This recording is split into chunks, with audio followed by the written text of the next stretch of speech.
Nous avons ici une tradition qui est de faire régulièrement des conférences à l'ADU. Celle-ci est dans un cycle un peu particulier qui doit étonner très certainement celles et ceux qui ont l'habitude d'y participer. Le thème n'est pas courant pour une agence d'urbanisme, mais quand la direction de l'agence Anne Ponce en particulier est venue me voir pour me dire je pense qu'il faudrait faire cela, nous étions dans un moment très particulier puisque je signais les arrêtés pour expulser un certain nombre de gens qui occupaient illégalement des terrains, que ce problème de l'immigration est un problème gigantesque auquel nous sommes confrontés dans des conditions pas toujours évidentes sur le plan frontalier, mais je sais que mon collègue Vergrit de Dunkerque vit des choses à peu près similaires, et que par conséquent, nous sommes là devant une thématique où je me disais, tout compte fait, on ne parle que de l'actualité, on ne parle que de l'instant, que s'est-il passé avant? Voilà une belle occasion d'y revenir et de faire en sorte peut-être que nous dépassions, je veux dire, les sentiments, les émotions que nous ressentons au moment où les choses se passent, bonnes ou mauvaises au demeurant, mais pour essayer de creuser un peu cette question-là. C'est donc ainsi qu'il a été décidé de rentrer dans un cycle identité et cohésion sociale, dans un sujet, je le disais, qui était d'actualité et qui reste d'actualité. L'identité, la crainte de la négation de soi dans un monde de plus en plus globalisé sont au cœur de certains discours protectionnistes, de mouvements identitaires, populistes, nationalistes. L'actualité récente là-dessus est tout à fait bavarde. D'entre-soi, de repli. On voit fleurir en son nom de nouveaux égoïsmes territoriaux. On a eu le Brexit, il y a la Catalogne, l'Italie du Nord, et puis il y a, tout le monde ici en tout cas le sait, l'Alsace, où un certain nombre de gens s'expriment pour que l'Alsace se replie sur elle-même et sorte de cette grande région. C'est là un sujet qui, ici en tout cas, fait florès. Nous sommes aussi dans un temps de construction des principes clés de la cohésion sociale européenne qui orienteront l'utilisation des fonds dits structurels de l'Union européenne, et ceci à partir de 2020 et pour 6 ans. Certains pensent qu'il n'est peut-être plus nécessaire au demeurant de doter fortement ces fonds, et nous sommes nombreux à penser que nous ne pouvons pas nous passer de cohésion sociale ou territoriale en Europe, en particulier dans ces moments-là. Nous avons invité cette fois un historien pour introduire notre thème, Laurent Lanfranchi. Il l'exprimera tout à l'heure. L'histoire permet d'éclairer le présent et il a une autre particularité, c'est qu'il raconte l'histoire avec un talent de conteur, mais aussi avec recul par nature, ce qui permet de comprendre les situations d'autres époques pour, en quelque sorte, percevoir l'effet miroir. En ces périodes où les migrants font souvent la une des journaux, nous avons voulu convoquer l'histoire de Rome, en particulier l'histoire spécifique de la chute de Rome, époque d'invasion dite barbare, mais aussi de transformations institutionnelles et des ressentis d'appartenance, l'une et l'autre étant au demeurant liées. Alors le président a déjà tout dit, appartenance, sens de l'histoire. Je ne sais pas ce qu'il me reste à ajouter. Peut-être pour commencer, effectivement, parler d'histoire. Pourquoi commencer par une conférence d'histoire pour ouvrir ces 38e rencontres de la FNO ce soir? Eh bien, peut-être pour deux raisons au moins. La première, c'est, et je citerai un grand épistémologue italien, Benedetto Croce, peut-être parce que, comme l'a dit Croce, toute histoire est toujours contemporaine. Ce que Croce voulait dire en écrivant ça, c'est que l'histoire est tout sauf quelque chose de statique. L'histoire, c'est une relation dynamique qui conduit du présent vers le passé. Et ce que voulait dire Benedetto Croce, et ce que voulait dire le président sans doute aussi, c'est que chaque époque questionne son passé, et chaque époque est déterminée dans ce questionnement par ses propres préoccupations, par le contexte particulier dans lequel ces préoccupations s'élaborent. Donc, premier point, c'est chaque époque refait l'histoire de son passé à l'aune de ses propres préoccupations. Deuxième auspice sous lesquels cette présentation va être placée, c'est celle de Paul Venn, l'un des plus grands antiquisants de ces 50 dernières années, ancien professeur au Collège de France. Paul Venn, pour qualifier le métier d'historien, a eu cette très belle phrase. Il a dit « Le métier d'historien consiste à s'étonner de ce qui va de soi ». Ce que voulait dire Paul Venn en écrivant ça, c'est que bien souvent, c'est en questionnant l'implicite, ce que l'on a tendance autrement à accepter tel quel, que l'on fera les découvertes les plus fructueuses. Alors, l'origine de cette conférence, on la trouve dans les migrations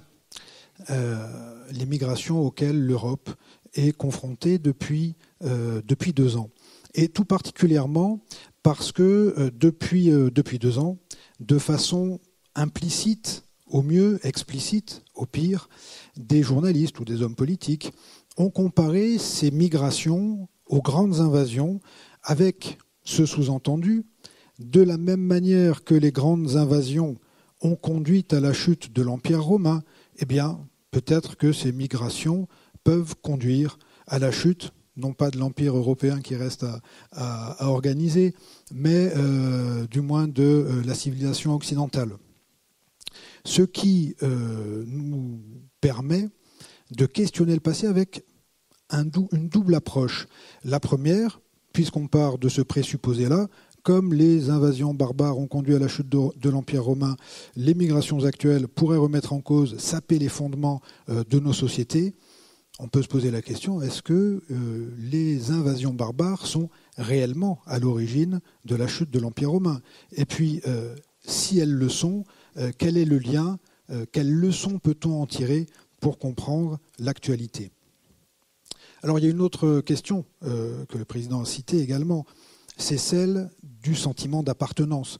On sait aujourd'hui que cette question d'appartenance, ce problème de l'appartenance, elle est questionnée dans une double optique. Elle est questionnée dans l'optique de la séparation. C'est ce qui se passe en Catalogne aujourd'hui. Les Catalans souhaitent affirmer leur identité spécifique, différente de celle de l'Espagne, pour se détacher de la nation espagnole et constituer leur propre nation. Donc cette question de l'appartenance, elle est questionnée dans cette direction-là, mais également, alors c'est le cas en Catalogne, c'est le cas ici, je ne vais pas parler de la Corse, mais on pourrait le faire aussi, ce sentiment d'appartenance, il est questionné aussi dans une autre direction radicalement inverse cette fois-ci, qui est celle de la possibilité, de la façon de constituer une nouvelle identité, de créer un sentiment d'appartenance, cette fois-ci qui soit supranational.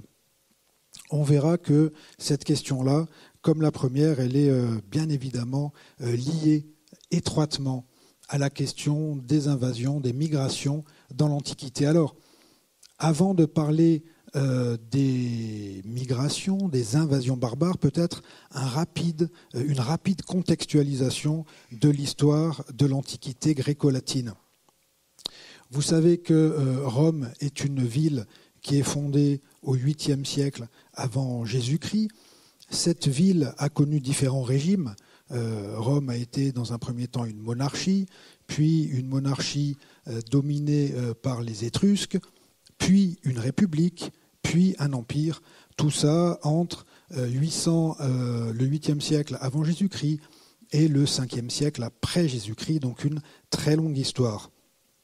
Un point qu'il faut souligner quand on parle de l'Empire romain, peut-être un petit point de vocabulaire, c'est que nous on parle d'empire et on oppose l'empire à la République.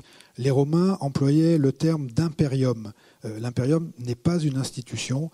Imperium, c'est une domination qu'un peuple exerce sur un territoire. Et dans ce sens-là, l'imperium des Romains a commencé en réalité du temps de la République.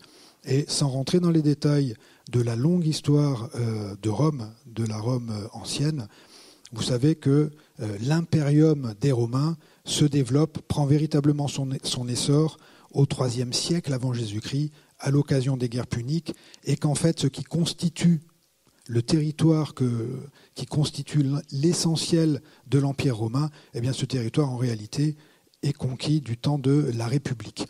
Alors, Rome a constitué, on le voit très bien sur cette carte, un des premiers, un des plus grands et un des plus pérennes empires-mondes de l'histoire de l'Antiquité.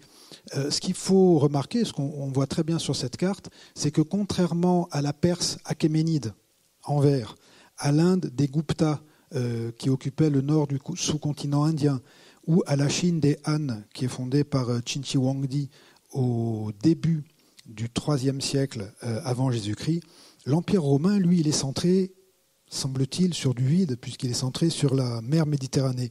En réalité, c'est tout l'inverse. La mer Méditerranée occupe dans l'histoire de l'Empire romain la place d'un véritable axe de communication, transport, commerce, invasion également. Donc un des premiers et des plus vastes empires-mondes de l'histoire de l'Antiquité. Alors, rapidement, on va parler un petit peu de l'organisation territoriale de cet immense empire. Et si on veut comprendre un petit peu l'histoire de l'Antiquité romaine, il faut commencer par parler de démographie, parce que par une illusion rétrospective, on peut imaginer que le monde d'hier ressemble à notre monde, et en la matière, c'était très différent, puisque une des grandes caractéristiques du monde antique, mais également de l'Antiquité tardive, du Haut Moyen-Âge et même du Moyen-Âge, c'est que le monde d'avant la révolution industrielle est un monde de très basse densité démographique, et qu'en fait, l'Empire romain, on parle de conjecture, ce sont des chiffres qui sont estimés, les historiens estiment qu'au maximum, à l'apogée de son développement et de sa puissance, au IIe siècle après Jésus-Christ, l'Empire romain n'a guère compté plus de 50 à 70 millions d'habitants, c'est-à-dire à peine plus que la France aujourd'hui, à peine moins que l'Allemagne actuelle. Et cette population, elle était concentrée, on le voit ici, dans le nord de l'Italie, dans une bande côtière qui va de Rome à Naples, dans l'Africa romaine, la région autour de l'ancienne Carthage, la Tunis actuelle, en Grèce, plus précisément dans l'Attique, sur la côte occidentale de la Turquie, en Syrie-Palestine et dans le delta du Nil. En dehors de ces zones de forte densité démographique, eh bien, peu ou pas d'habitants. Le monde d'hier est un monde vide d'hommes. Et ces basses densités démographiques expliquent le fait que dans le monde d'hier, infiniment plus facilement qu'on ne le fait dans le monde actuel, des peuples entiers pouvaient décider de migrer, de quitter l'espace qu'ils occupaient jusque-là pour aller vivre ailleurs, plus loin, pour des raisons, là encore, qui restent largement conjoncturelles, explosion démographique, catastrophe climatique, mauvaise récolte, peut-être un mix de toutes ces raisons. Donc un monde très faiblement occupé, très faiblement habité. La structure de base du monde gréco-latin, c'est la cité. La cité antique, c'est l'élément de base qui organise le territoire. Alors, ces cités, dans l'Antiquité, elles sont de double, voire d'une triple origine. D'une part, on les voit ici, on voit ces petits points rouges et ces zones oranges, une grande partie des cités du monde antique sont d'origine grecque. Une grande partie des cités du monde antique sont, elles, d'origine phénicienne. Grecs et phéniciens, pour des raisons qui nous échappent encore largement, ont entre le IXe siècle avant Jésus-Christ et le 7e, 6e siècle avant Jésus-Christ toujours, créé, fondé de nombreuses colonies sur le pourtour du bassin méditerranéen. Les Grecs, tout particulièrement sur le pourtour de la mer Égée, le pourtour de la mer Noire, et dans une région que les Grecs appelaient la Grande Grèce, le sud de l'Italie et la Sicile, et puis, plus près de nous, le sud de la France actuelle.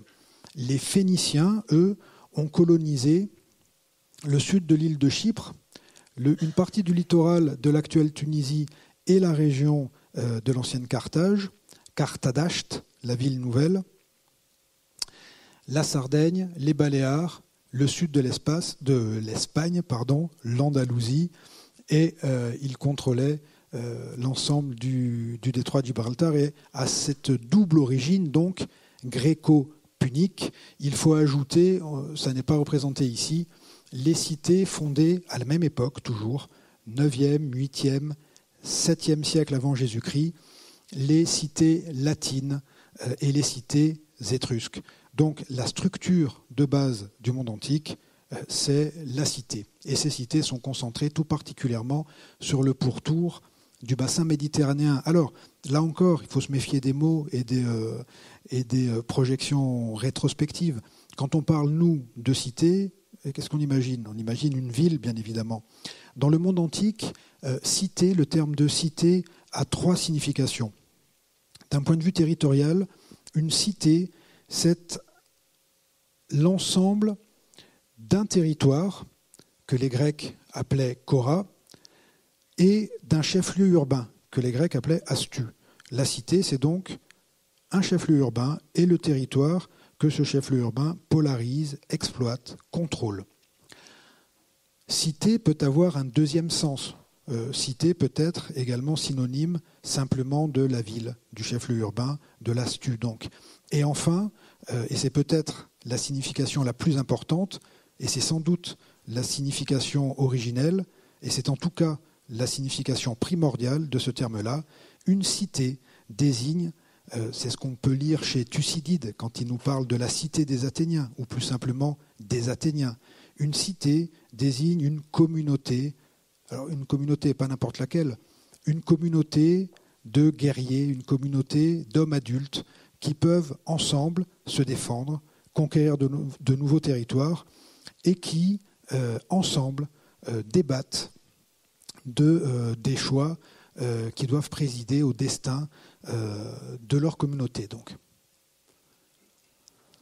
Alors, à l'époque qui nous intéresse, l'Empire romain est entièrement quadrillé de cités. Ce que l'on voit, c'est que fort logiquement, ces cités sont tout particulièrement concentrées, d'une part dans les zones d'urbanisation les plus anciennes, et puis ensuite sur le pourtour méditerranéen, bien évidemment, en Italie, dans l'Africa romaine, en Grèce, sur la côte occidentale de la Turquie, en Syrie-Palestine. Et la plupart des cités que l'on voit dans le nord de l'Espagne, dans les Gaules, la Germanie, la Belgique, la Bretagne, le long du Limès, du Danube et du Rhin, eh bien la plupart de ces cités-là ont été fondées souvent pour et par des militaires romains. Ces cités ont été fondées à côté de camps, les castrums des légions, ou pour des vétérans, pour des anciens militaires.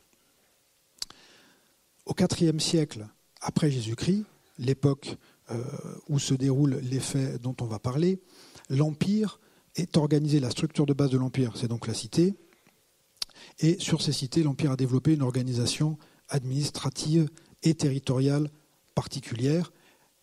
Les cités sont réunies en provinces, par exemple ici l'Achaïe. Les provinces elles-mêmes sont réunies en diocèses. Les diocèses sont rassemblés dans des préfectures du prétoire, l'organisation administrative de l'Empire. Et ça, par contre, c'est une division de fait. À l'époque qui nous intéresse, l'Empire est partagé entre 2 co-empereurs. L'aîné des 2 empereurs s'appelle Valens. Il réside dans la partie orientale de l'Empire, la Pars Orientis. Il a sa capitale à Constantinople, ici.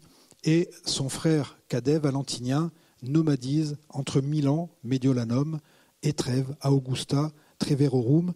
Et cette division de l'Empire répond en fait à des impératifs stratégiques. L'Empire, à cette époque-là, est soumis à une forte pression sur ses frontières. Et les empereurs ont besoin d'être proches des frontières. Et ça n'est pas moins important, l'Empire est secoué très régulièrement par des pronunciamientos, comme disent les Espagnols qui en ont l'habitude, par des coups d'État militaires, des usurpations. Il y en a eu plus de 50 en 50 ans, entre 235 et 285 après Jésus-Christ par exemple, et donc quadriller le territoire en partageant la pourpre impériale, souvent au sein d'une fratrie, c'est une manière de lutter à la fois contre les usurpations et en même temps contre les barbares, puisque plus il y a d'empereurs légitimes qui se partagent le territoire de l'Empire, moins il y a de place pour un éventuel usurpateur. L'Empire romain, ça aussi c'est un point important, l'Empire romain a donné lieu, dès l'Antiquité, à une première mondialisation. Nous, on a l'impression que la mondialisation, ça date d'une 50aine d'années à peu près, mais l'Empire romain est une réalité entièrement mondialisée.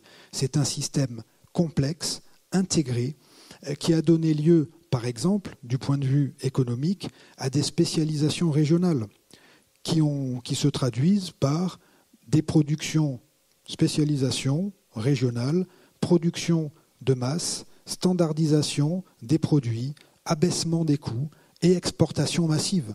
Et l'Empire romain du IVe siècle, par exemple, exporte essentiellement par voie maritime des produits, par exemple l'huile de Bétique, les vins de Grèce, les blés d'Égypte ou de Sicile.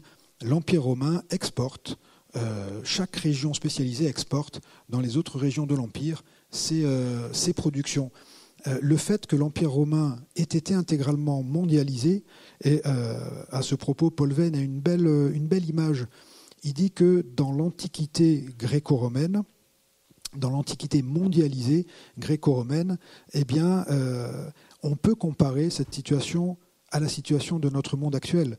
Il dit de la même manière que la culture commune aujourd'hui, cette koiné qu'on se partage, que l'on partage tous plus ou moins, de la même manière que la koiné actuelle repose sur la civilisation européenne du XIXe siècle, adoptée, adaptée et diffusée à l'échelle du monde par les USA, eh bien dans l'Antiquité, la culture de base du monde gréco-romain, elle est grecque. Et c'est ça qui sous-entend, qui explique le sentiment de supériorité que les Grecs nourrissaient à l'encontre des Romains. La culture classique du monde antique, elle est grecque. Cette culture, elle a été adoptée par les Romains et diffusée à l'échelle de l'Empire par l'Empire romain. Et donc, ce qu'il faut retenir de cette intégration, de ce système complexe, c'est que le système complexe, tant qu'il fonctionne, évidemment, il est très performant, mais que quand ce système se dérègle, pour 1000 raisons, des invasions par exemple, qui peuvent couper les voies de communication, qui peuvent couper les régions productrices, l'huile de Bétique, de ses débouchés commerciaux. Par exemple, les régions frontalières où étaient concentrés des dizaines de milliers, des centaines de milliers de militaires avec un haut pouvoir d'achat, eh bien, à partir de ce moment-là, l'intégration du système crée sa fragilité.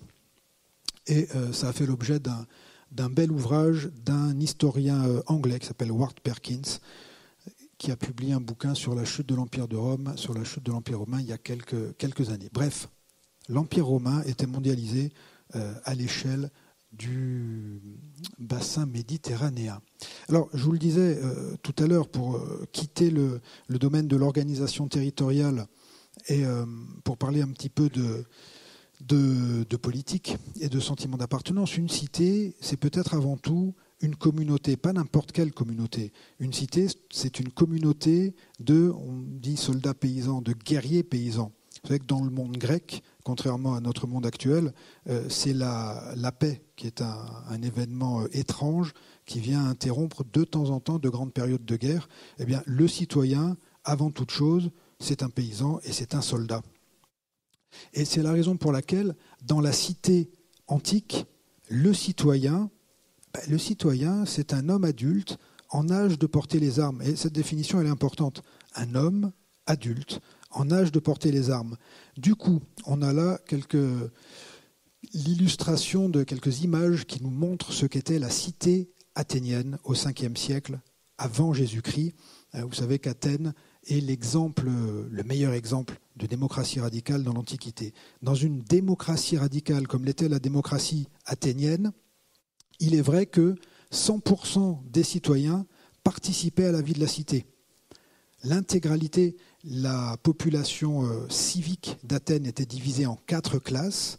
À haute époque, seules les 2 premières classes pouvaient participer à la vie de la cité. Après les réformes d'Éphialte et de Périclès, dans la première moitié du 5e siècle avant Jésus-Christ, après les réformes d'Éphialte et de Périclès, donc, l'intégralité du corps civique participe à la vie de la cité. Mais l'intégralité du corps civique, c'est quoi rapporté à l'intégralité de la population qui vit dans le chef-lieu urbain, Astu, et sur le territoire Cora. Bon, ici, l'image nous dit 10% de citoyens. Les chiffres sont à prendre avec des pincettes. C'était 10 ou 20% de citoyens. Toujours est-il que ce qu'il faut retenir, c'est que par rapport à l'ensemble de la population, les citoyens, ceux qui comptent et qui participent à la vie de la cité, ne sont qu'une infime minorité. Et tous les autres. Les femmes, on sait que les femmes à Athènes étaient d'éternels mineurs, en fait. Les femmes étaient femmes de citoyens, mères de citoyens, sœurs de citoyens, mais n'étaient pas elles-mêmes citoyennes. Les enfants, ce sont des citoyens, de futurs citoyens, des citoyens potentiels, mais ils ne sont pas citoyens eux non plus. Et le fait qu'ils ne le soient pas, ça permet justement, ça a des implications jusque dans les pratiques sexuelles, par exemple. Vous savez qu'à Athènes, on a pratiqué la pédérastie, alors qui est quelque chose de mal compris. On n'a peut-être pas le temps d'en parler longuement ce soir, quand bien même, si j'ai bien compris, je crois que j'ai une dizaine d'heures de présentation. Non, je ne crois pas en fait. Bref, on ne parlera pas de la sexualité dans l'Antiquité, mais le fait que les enfants ne soient pas considérés comme des citoyens, ça permet et ça justifie cette institution avant tout éducative qu'est la pédérastie, puisque un citoyen peut avoir des rapports sexuels avec un futur citoyen, un adolescent, et qu'à peine l'adolescent devient citoyen, la relation est prohibée. Les Grecs ignoraient tout de l'homosexualité. Si nous, avec notre regard, on leur dirait « mais enfin, c'est une relation homosexuelle », les Grecs auraient dit « pas du tout, c'est une relation éducative, pédérastique, entre un citoyen et un futur citoyen ». La différence est importante. Donc en réalité, les citoyens, dans la démocratie radicale, ils sont bien peu nombreux. 10 à 20%, en sont exclus donc les femmes, les enfants, les esclaves, bien évidemment, ils ne sont même pas libres, et les métèques, qui à Athènes étaient nombreux. Alors un métèque, c'est un étranger libre, autorisé à vivre, à travailler et à commercer dans la cité d'Athènes. Ce qui fait que la société rassemblait des non-libres, des libres non-citoyens, et puis une infime partie de citoyens, et que cette organisation, cette structuration pyramidale, elle s'explique par l'origine guerrière de ces communautés d'hommes qui se sont organisés pour contrôler, défendre le territoire sur lequel ils vivaient. Alors, il faut aborder également le problème de l'intégration dans le monde antique. L'Antiquité a connu essentiellement deux modèles d'intégration.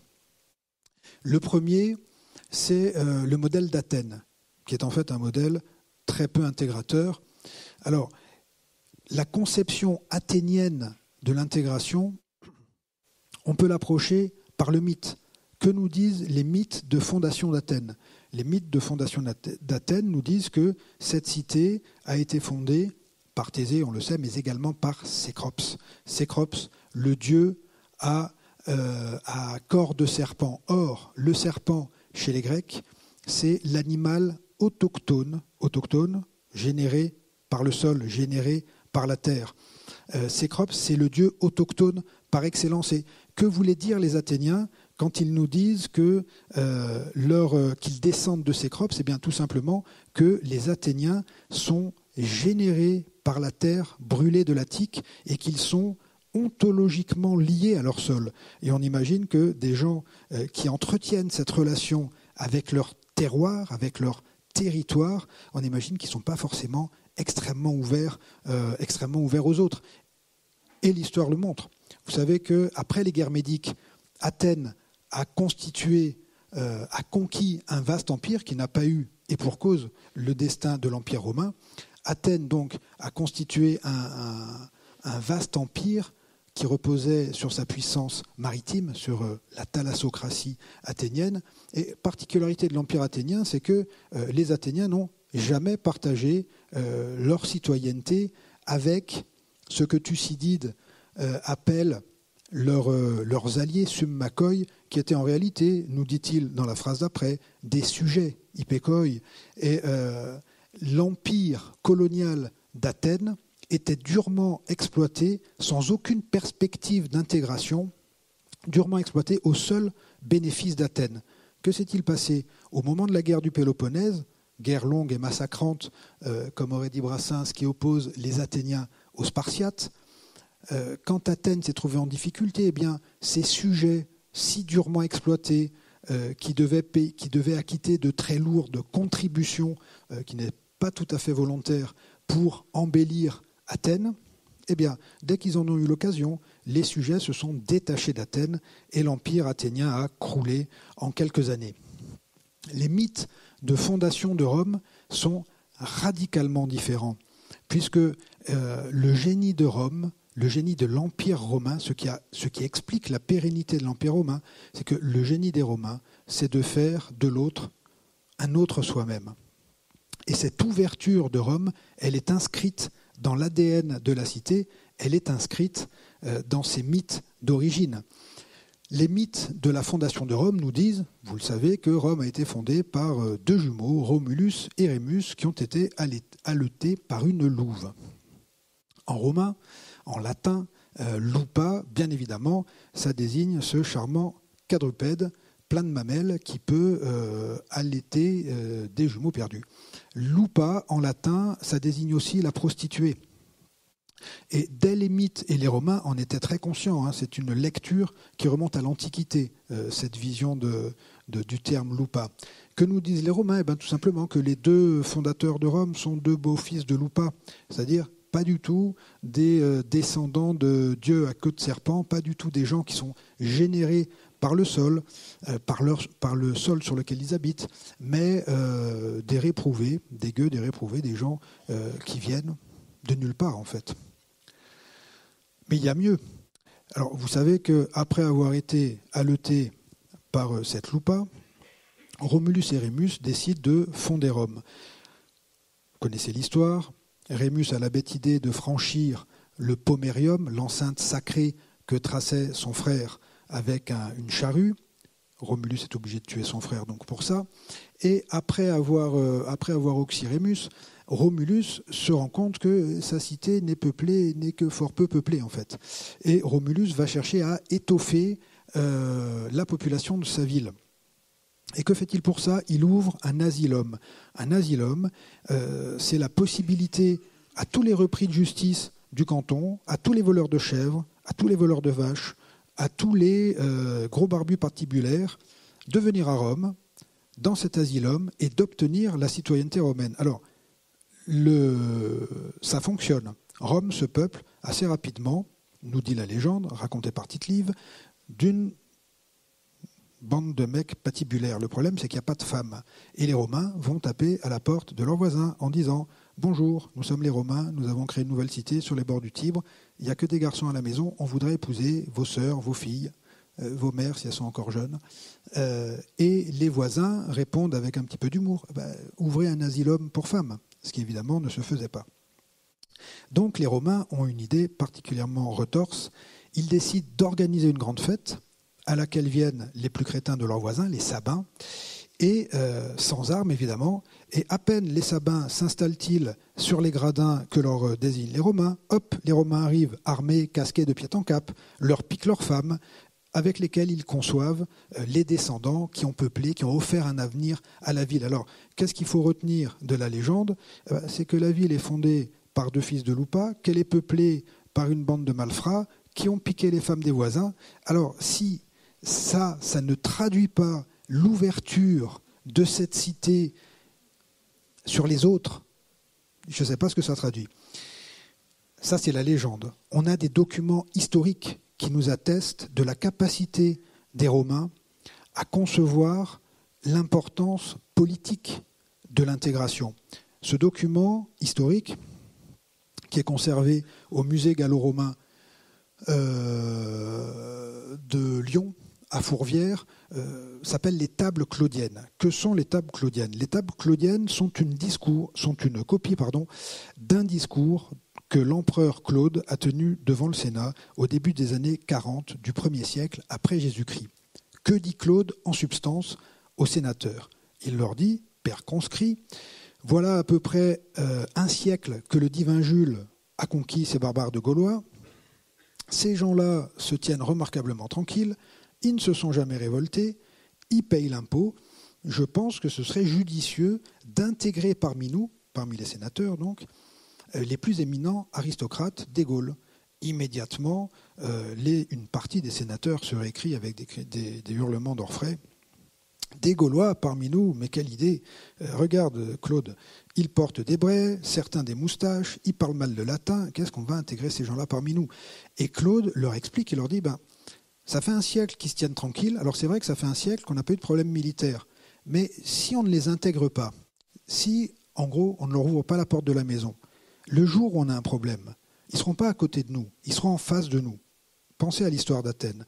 Et bien évidemment, Claude a obtenu gain de cause et les sénateurs les plus éminents aristocrates gaulois ont été intégrés au Sénat de Rome. Et c'est simplement un exemple historique de ce que nous disent aussi les mythes de fondation de la ville de Rome. Rome est ontologiquement ouverte sur l'étranger, sur les autres. Rome est une machine à fabriquer des citoyens. Et c'est ce qui a en grande partie expliqué le succès de Rome, qui, faut-il le rappeler, a eu des empereurs d'origine ibérique, Trajan par exemple, des empereurs d'origine nord-africaine, Septime Sévère, des empereurs syriens, Élagabal, des empereurs qui ont grandi dans l'actuelle ex-Yougoslavie, en Croatie, des empereurs dalmates, et dans les légions de Rome ont servi des Gaulois, des Numides, des Puniques. Bref, Rome est une machine à fabriquer des Romains à partir des étrangers, et ça c'est un point fondamental de l'histoire de Rome. Alors, on va quand même parler un petit peu de la chute de l'Empire romain. Et la chute de l'Empire romain, elle prend place entièrement comme dans les drames anciens du XVIIe, c'est très bien, unité de lieu, de temps et d'action, dans un arc de temps extrêmement restreint, condensé, 100 ans. 100 ans entre les années 376 et 476. 376, c'est le début, alors non pas des grandes invasions, mais des grandes migrations. 476, c'est la déposition par Odoacre du dernier empereur romain, Romulus Augustule. On considère qu'après 476, l'Empire romain a disparu. Alors peut-être pas tout l'Empire romain, en tout cas la partie occidentale de l'Empire romain disparaît. Alors que s'est-il passé en 100 ans ? En 376, l'Empire romain reste cet empire monde dont on a parlé. Une dizaine d'années auparavant, dans les années 360 après Jésus-Christ, donc toujours après Jésus-Christ, les Huns jaillissent de la grande steppe eurasiatique. Alors, à l'époque, avec les moyens de communication de l'époque, évidemment, personne ne les avait vus arriver. Ces Huns. Les Huns jaillissent de la grande steppe eurasiatique et viennent ici donner dans le royaume que les Goths avaient constitué au IIIe siècle après Jésus-Christ. Et en quelques batailles, les Huns écrabouillent les Goths, tant et si bien que les Goths survivants viennent ici se presser sur la frontière du Danube et ils supplient l'empereur Valens, qui était à ce moment-là, quelque part par là, à Antioche, en train de préparer une guerre contre les Perses, et il supplie Valens de les accueillir en masse, hommes, femmes, enfants, jeunes et vieillards, à l'intérieur de l'Empire, pour les protéger des Huns qui les poursuivent. Et au sein de l'état-major impérial, il y a un vif débat au sujet de ce qu'il convient de répondre et ce qu'il convient de faire. Vif débat attesté parfois heure par heure par le dernier des grands historiens romains, Ammien Marcellin. Et Ammien Marcellin nous dit que certains des conseillers de l'empereur, au sein du consistoire sacré, lui disent « Valens, c'est la divine providence qui nous les envoie. » À cette époque-là, bon nombre de hauts dignitaires de l'Empire sont chrétiens. La divine providence nous les met à merci. massacrons-les, ça fait un siècle qu'ils nous embêtent, qu'ils nous attaquent sur le Danube, on les tue tous et c'est terminé. Et d'autres lui disent, Valence, ils ont mal compris les desseins de la divine providence qui sont impénétrables. Pense que nos campagnes sont dépeuplées, on manque de main-d'œuvre, la démographie est en berne, on a besoin de ces bras, on a besoin de leurs bras. On les prend, on les intègre, on en fait des paysans, on repeuple nos campagnes, on remet nos champs en culture et on parle d'une civilisation d'avant la révolution industrielle. Toute la richesse du monde antique vient de l'agriculture, c'est la base de la richesse du monde pré-industriel. Et donc certains conseillers de Valence lui disent on les intègre et on en fait des paysans. Et c'est ce que décide Valence. Il dit très bien, intégrons-les. Donc, à première lecture, il semblerait que les grandes invasions commencent comme une opération humanitaire qui aurait mal tourné. Qui aurait mal tourné, pourquoi ? Parce que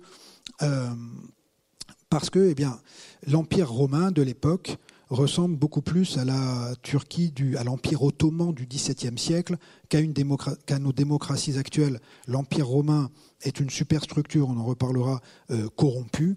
Et le gouverneur de Mésie, la frontière, la province,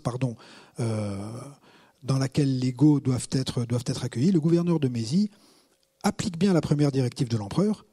Il demande à l'armée d'assurer le transbordement des Goths, mais c'est la seule chose qu'il applique. À partir de là, il essaye de profiter de la situation, d'exploiter la masse des Goths, et qu'est-ce qu'il fait ? Il leur vend tout ce qu'il devait leur donner. Il leur vend du grain, en échange de quoi ? Les Goths n'ont rien, ils sont pauvres, en échange d'une fille, d'un fils, d'une sœur, d'un frère, d'un enfant, enfin bref.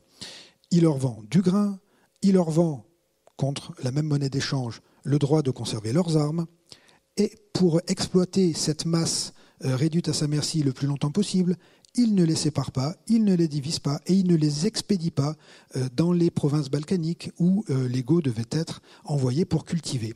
Et que fait le gouverneur de Mésie ?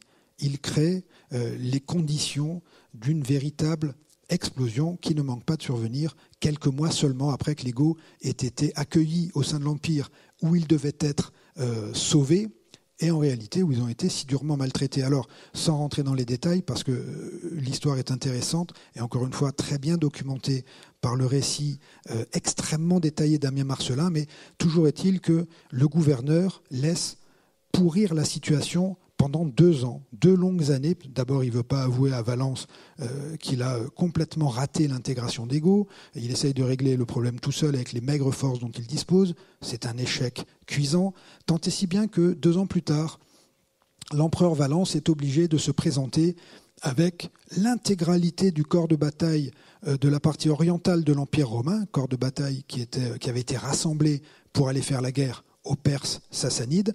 Valence se présente dans les Balkans, ici, près de l'actuel Andrinople, avec l'intégralité de son corps de bataille. Et qu'est-ce qui se passe ? Eh bien, Valence gère cette opération de police aussi mal que son gouverneur a géré l'intégration des Goths. Et au soir de la funeste du point de vue des Romains, au soir de la funeste journée du 9 août, journée incroyablement chaude, du 9 août 378, eh bien, le corps principal de l'armée romaine a été intégralement détruit. C'est une des pires défaites de l'histoire romaine. Et l'empereur a été tué. Il y a seulement 3 empereurs romains qui ont été pris ou tués au cours de l'histoire romaine. Eh bien, l'un des 3, c'est ce malheureux Valence, et il a trouvé la mort sur le champ de bataille d'Andrinople en 378, oxy par ceux-là même qu'il avait décidé d'accueillir 2 ans auparavant. Ma foi, on a envie de se dire que les comparaisons qui ont ouvert la conférence étaient justes. Alors, que s'est-il passé ensuite ? Ce qui s'est passé ensuite, c'est que les descendants des Goths qui pulvérisent Valence en 378 à Andrinople, 32 ans plus tard, les descendants des mêmes prennent Rome sous la conduite d'Alaric, et ça, c'est une des dates charnières de l'histoire de l'Antiquité, puisque entre le sac de Brennus, vous vous souvenez, Vae Victis, les oies du Capitole, entre le sac de Brennus et la prise de Rome par Alaric, Rome n'avait jamais été prise, même pas approchée par personne. Et en 410, les Goths, les descendants donc des réfugiés de 376, les Goths prennent Rome. En 410, quelques années avant, dans la nuit du 31 décembre 406, 1er janvier 407, au cours d'un hiver extrêmement rude, le Rhin a gelé. Le Rhin a gelé et l'Empire romain, l'armée de la partie occidentale de l'Empire romain, avait en grande partie quitté ses garnisons du Rhin pour venir essayer de bloquer l'Ego ici, que Rome ne parvenait pas à expulser. Les Goths qui ont vaincu à Andrinople sont les premiers à avoir réussi à se frayer par le fer et par le feu, à se créer un espace qui leur soit propre au sein de l'Empire romain. Donc, le Rhin gèle et c'est ce qu'on a appris à l'époque, les grandes invasions, c'est ça en fait. Le 1er janvier 407, des hordes de barbares franchissent le Rhin à pied sec, et à partir de là, tout va très vite. 60 ans après, l'intégralité de la partie occidentale de l'Empire romain a disparu. Les Vandales ont conquis l'Africa romaine, la Sardaigne, la Corse et les Baléares. Les Visigoths, l'Aquitaine et une partie des Espagnes. Les Suèdes, le nord de l'Espagne et le nord du Portugal. Les Francs se sont installés en Belgique. Les Burgondes dans une grande zone ici, et ne reste fidèle à Rome qu'un petit réduit autour de Soissons, commandé par le général Syagrius, qui a été la première victime de Clovis. Ça, on l'a tous appris à l'école. Alors, à partir de là, nous, ce qu'on a appris à l'école, c'est que l'Empire romain a cessé d'exister. Première chose qu'il faut dire, c'est que la partie occidentale de l'Empire romain a cessé d'exister. Vous savez que la partie orientale, elle survit la bagatelle de 1000 ans à la chute de Rome, parce que Constantinople n'est prise par Fatih Sultan Mehmet qu'en 1453. Donc en 476, c'en est fini de l'Empire romain, et on a envie de dire que, oui, finalement, ce sont les descendants des réfugiés de 376 qui sont directement à l'origine de la chute de Rome. Alors, à ce stade de notre récit, on a envie de se poser une question. Si tout découle d'Andrinople, Andrinople, c'est une sévère défaite. Ok, peut-être 25, 30 000 hommes, soldats d'élite, sont restés couchés sous les murs de la ville. Et un empereur est mort au combat. Ok. Pourtant, Rome a connu des défaites bien plus graves qu'Andrinople, et notamment la bataille de Cannes. Vous savez qu'en 216 avant Jésus-Christ, pas dans une lointaine province périphérique comme l'est la Thrace, mais au cœur de la République romaine qui occupe à l'époque un tout petit territoire. Hannibal a conduit ses troupes en Campanie, et à Cannes, en 216, il extermine une puissante armée consulaire que Rome avait. C'était l'armée de la dernière chance. Les Romains avaient envoyé tout ce qu'ils avaient dans leur caserne pour faire pièce à Hannibal. Manque de peau, Hannibal les lamine, les massacre, 216. Et ce qu'il faut retenir de ça, c'est que pourtant, la République romaine a survécu à la bataille de Cannes. Alors, pourquoi la petite République de 216 survit à un désastre au moins 2 fois pire qu'Andrinople, et pourquoi l'énorme empire du IVe siècle disparaît ? Peut-être d'autres questions à se poser. Si on s'interroge sur qui s'est battu à Cannes en 216, qui s'est battu à Andrinople en 378, dans quel contexte, sous les ordres de qui, avec quelle perspective ? Ce qu'il faut dire, c'est que les Romains qui affrontent les Carthaginois en 216, ce sont des citoyens soldats, ce sont des paysans du Romal qui se battent pour leurs champs, pour leurs maisons, pour leur cité. Alors même si le modèle romain est loin d'être démocratique comme le modèle athénien, la République romaine des Scipions du IIIe siècle offrait à ses citoyens un horizon, un avenir, une identité et une appartenance. Qui s'est battu à Andrinople en 378 ? Des mercenaires, barbares, fidèles à l'Empire, mais des mercenaires, qui vivaient dans un monde où le concept de citoyen était presque vidé de toute signification depuis que, en 212, Caracalla l'avait étendu à l'ensemble des hommes libres de l'Empire. La véritable, jusqu'au IIe siècle après Jésus-Christ, la ligne de fracture dans le monde antique divise les gens en citoyens et non-citoyens. Au cours du IIIe siècle, pour tout un tas de raisons qui seraient bien trop longs de détailler ici, mais retenons juste le résultat. Au IIIe siècle et au IVe siècle, la ligne de fracture ne divise plus libre et non libre, citoyen et non citoyen. Elle oppose les humbles et les puissants. Et l'Empire romain tardif est devenu une superstructure étrangère au peuple et au territoire qu'elle exploite et dont elle n'assure plus véritablement, la prospérité. Et cet empire est devenu extrêmement, extrêmement autoritaire. Juste un exemple. Au tout début du IVe siècle de notre ère, l'empereur Dioclétien a promulgué un édit dans lequel il prétend ni plus ni moins que d'interdire l'inflation. C'est le célèbre édit du maximum. Alors, c'est génial, hein, c'est un document historique exceptionnel, parce que Dioclétien a défini avec son état-major, avec ses conseillers, une liste extrêmement détaillée de prix qui nous dit beaucoup sur l'économie de l'époque. Et on sait par l'édit du maximum que l'empereur a décidé que la taille d'une barbe, c'est 20 sesterces, une paire de chaussures cloutées, c'est 30 sesterces, et puis si quelqu'un veut la vendre 33, il aura la tête coupée. Un empire devenu extrêmement autoritaire, à tel point que certains historiens ont proposé de parler d'empire totalitaire, dans lequel l'État prétend encadrer, diriger la vie de l'individu dans ses moindres détails. Alors en définitive, peut-être que cette question, on parle des barbares ici, savoir si les barbares étaient immigrés, réfugiés ou envahisseurs, peut-être que ce n'est pas la bonne question. Et peut-être que la question de leur rôle dans la chute de l'Empire romain, c'est peut-être pas non plus la bonne question. Pour conclure, trois points. Tolstoï d'abord. Vous savez que quand il écrit Guerre et paix, quand il raconte la bataille de Borodino, Tolstoï délivre sa vision de l'histoire et une vision incroyablement intelligente de ce qu'est l'histoire, de la signification qu'a l'histoire. Et pour résumer de façon drastique les propos de Tolstoï, Tolstoï dit « L'histoire, c'est la simplification drastique de la complexité du réel pour la rendre compréhensible à nos pauvres cervelles humaines. » Ce que ça veut dire, ce que ça implique, c'est qu'il faut toujours se méfier des explications monocausales.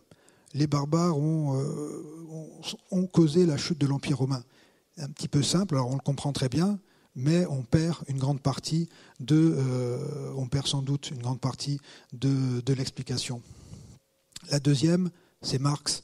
Le concept de superstructure que développe Marx dans la seconde moitié du XIXe siècle s'applique particulièrement bien à l'Empire romain. On en a parlé il y a 3 minutes. L'Empire romain tardif, c'est une superstructure saprophyte au sens marxiste du terme. C'est une superstructure étrangère au territoire et aux populations qu'elle domine et qu'elle exploite durement, sans autre fin que d'assurer sa propre survie. Et en fait, ce faisant, l'Empire s'est coupé de sa base. Et l'Empire a n'a plus généré de sentiment d'appartenance, tant et si bien qu'au Ve siècle, certains habitants, je dis plus citoyens, certains habitants qui vivaient au sein de l'Empire romain disaient « Mieux vaut les Romains que le percepteur de l'Empire, que le percepteur impérial. » L'Empire est perçu comme une réalité lointaine, étrangère, brutale, autoritaire et qui n'offre rien d'autre que des contraintes. On imagine, c'est bien faible pour susciter l'adhésion. Et pour conclure, Romain Gary. Romain Gary, qui c'est ? Alors Romain Gary, c'est le seul écrivain français qui a eu 2 fois le prix Goncourt. Une fois sous le nom de Romain Gary, une fois sous le nom d'Émile Ajar. Romain Gary, c'est un immigré, c'est un réfugié, c'est un juif letton qui a débarqué à Paris, qui a débarqué en France, à jeune adolescent, qui a appris le français à l'école de la Troisième République. Et la France de la Troisième République a offert à Romain Gary un horizon, une appartenance à laquelle Romain Gary s'est magnifiquement attaché. Il le raconte très bien dans La promesse de l'aube. Et la question, en définitive, pour revenir à ce qui nous intéresse, pour revenir aux migrants, pour revenir aux barbares, elle est moins temps de savoir si les barbares ont causé la chute de l'Empire romain. Les barbares, est-ce que c'est une cause ou est-ce que c'est un symptôme de la faiblesse de Rome? C'est peut-être plutôt ça, en définitive. Peut-être que les barbares ne sont que le symptôme. En tout cas, ils sont venus mettre un terme à l'existence d'une organisation qui avait changé, qui avait muté, qui s'était sclérosée, qui avait perdu toute plasticité, qui s'était coupée de ce qui avait fait longtemps sa qualité, parce que si Valence a pris la décision d'intégrer, d'accueillir l'ego, est-ce que vous pensez que c'était un coup de poker? Est-ce qu'il s'est dit comme ça, allez, on prend 100 000 go, puis on verra bien ce qu'on en fera? Non, parce que Valence pensait que l'Empire du IVe siècle était encore capable d'intégrer des étrangers comme Rome avait su le faire jusque-là. Ce que Valence n'avait pas compris, c'est que l'Empire qu'il dirigeait s'était profondément transformé et que l'Empire romain du IVe siècle n'est plus capable d'intégrer l'autre, d'en faire un nouveau citoyen, d'en faire un nouveau Romain. Et en définitive, la vraie question, c'est pas tant, ou la vraie responsabilité, elle réside moins dans le rôle des barbares que dans les transformations de Rome. Et je crois que pour conclure, on peut citer ces belles paroles d'un grand historien anglais qui a dit « Une grande civilisation ne meurt pas, elle se suicide ».